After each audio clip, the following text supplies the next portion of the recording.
At the time, my sugar daddies, they were just like, we could pay for your boobs, but you'll pay it back. And I just didn't want to be an indentured slave over some so I was like, okay, let me focus on my OnlyFans. I posted it on my Instagram. And I was like, guys, I'm going to make $25K this month because I want some boobs. And lo and behold, I did it.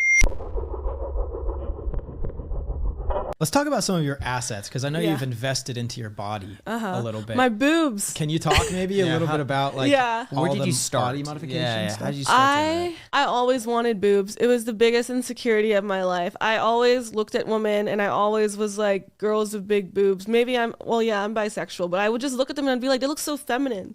I just wanted these like large boobs. I felt like I would feel more at home with myself if I had boobs. And people will say it's for men and whatever, but every guy I've ever been with was always like, you don't need bigger boobs. And every time I've ever gotten a surgery, people have always said, you don't need to do this, you don't need to do that. But ultimately, it was how I wanted to present myself in this world and how I wanted to feel. And so I got my boobs. That was kind of the first time I made a lot of money on OnlyFans. So at the time, my sugar daddies, like, they were just like, we could pay for your boobs, but, you'll pay it back. And I just didn't want to be an indentured slave over some titties, you know what I mean? So I was like, okay, let me focus on my OnlyFans and see if I can hit 25K. And I posted it on my Instagram of 1,000 followers on my personal, because I didn't have like an actual and I was just had it on my close friends, and I was like, guys, I think I'm going to make 25K this month because I want some boobs. And lo and behold, I did it. And then I was that wasn't your first month though. That wasn't my first month. No. How much were you making in the months coming up to that? Like 1K, 2K. And then you just jumped from 1K to 2K to 25. It was 60 and then 25, then 50. But that growth happened because I was on Telegram, asking, I'm not shy to be a student, I didn't know how to be hot on the internet. It's for some girls it's easy, but I paid for courses that were like, hey, how do you sext? Or hey, how do you take a nude? Or like, hey, how should you caption this video? Because I thought I had awesome videos, but really it's just about the caption. Like, how are you able to create value or scarcity in this marketplace? And when I started paying for those coaching courses and then that mentorship, that's when I started making a lot of money. And it always shocks people because they think you should just know that. But it's like, if you pay for real estate classes, you pay for cryptocurrency, you could pay for OnlyFans knowledge. At the time, I gained a lot of weight during COVID because I would be on my OnlyFans from 16 to 18 hours a day. People at the time weren't doing collabs or doing TikTok really or anything like that. And I just gained a lot of weight and I didn't feel good about it. And at the time, I had weird opinions about working out because I was just online and I would have insane hours because I would do all-nighters because that was the best time to sex with guys. So I bought a BBL and that was... Can we talk? What is that? My Brazilian butt lift. Oh, right. Yeah, right. yeah. And it jump-started my love for fitness because I was like, that shit hurts so bad. I do not want to get a BBL again. So I started working out and now I live in my workout clothes and I feel a lot more in control of my body. I've also gotten a chin implant. Really? I don't know if you guys, could you tell? Is my face different? No. Wait, since when? Since a month ago. Are you serious? Yeah. What does that do? So I don't know, you can kind of see. I got a chin implant, buccal fat removal, and a neck lift. Well, the buckle fat is within here. Lift. You couldn't tell my face is different? No. Well, I wasn't really studying you to be honest before. Yeah. But you know what? But those are the things you don't want people to notice because then you want it to be subtle enough. I'm always a fan of if you don't notice, that means it's done correctly. Yeah. I feel like I look very refined now in my humble opinion. But it ultimately wasn't really a work decision. At the time, I didn't have a social media until after my BBL. It was more so I just wanted to feel good in my body. And I remember my partner was like, you don't need a BBL. You need to just work out. And I was like, with the way my body naturally was, fuck you, no. So it would have been a hard journey to possibly not ever have the framework that would carry this type of weight gain, or the way my weight is sitting on my body. Now that I work out a lot, I'm able to have a lot more control over the way I look. I could slim down or I could get thicker, but that's a lot of because where my weight is now placed. My fat cells are in my butt now. Yeah. Yeah. Got it. And now you mentioned something about abs. Yeah, I did buy my abs for $2K.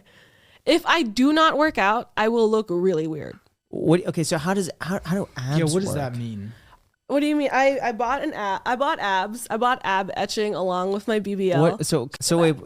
What do they do exactly? How does that work? I'm not exactly sure what the procedure was, but it was just part of the things that they could do when you get a BBL. I never had abs, so I wanted them. But I will say that like in like the weight times that my weight fluctuates and then I eat out and I don't work out, I will still have abs, but it will look quite unnatural. So I have to make sure that I work out and like eat right. So I feel like it's kind of like now a catch-22 of now you are going to stay healthy. So, okay, so my understanding is if the abs are in front of the fat. Let me explain ab etching real quick, guys. Do you have ab etching? No, I researched it because when I asked Liver King, I researched what. Did he get abs? He said he did not. Oh, shut up. Let me explain what it is. So, ab etching, instead of ab implants where they put in something to pop out the abs, ab etching, they're specifically sucking out the fat, like in the shape of like where the dents of the abs are, so that you have a more defined ab. So you don't have any fat in between. So you basically shape your natural abs. That was only 2K. It was only 2K. Wait, but so why? Jack, why you have? Wait. But then if you put on weight, that just goes back to the places where you just took it out from. Why not just get? No, because the way that fat cells work, it's like they're taking out the fat cell. Like it'll grow around it. Kazumi, is that what it looks like? Probably. So like I could try to find pictures of like when I gain weight, like my abs just look strange. But I feel like it gave me like a new foundation.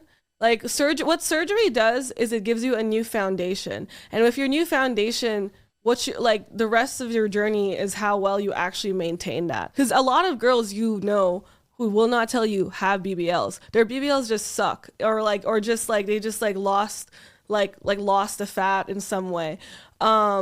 You have to maintain it, or else it will look weird. And how much do you think you've spent in total on your body?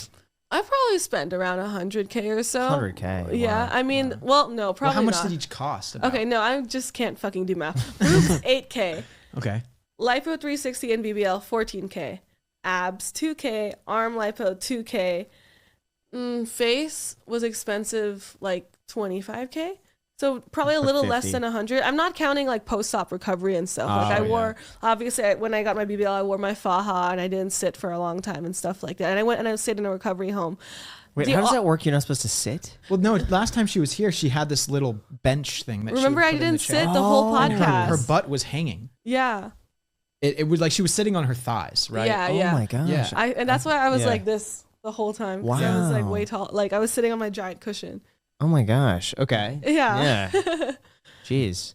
But I mean, the ROI, like, I don't think I am successful because I got surgery, but I will say it helped. It helped not only because I feel like I'm number one, more conventionally attractive, but I also just felt a lot more confident. Like I would take more opportunities. I think it's the confidence. Yeah. I think you could have done the same regardless, but now that you have the confidence, you feel more confident just pushing through that. Especially putting myself out there on social media, like getting on things like No Jumper and getting on like skits and stuff where people are like hypercritical about my appearance. I felt like before I would have just really lost a lot of sleep over the things people would say.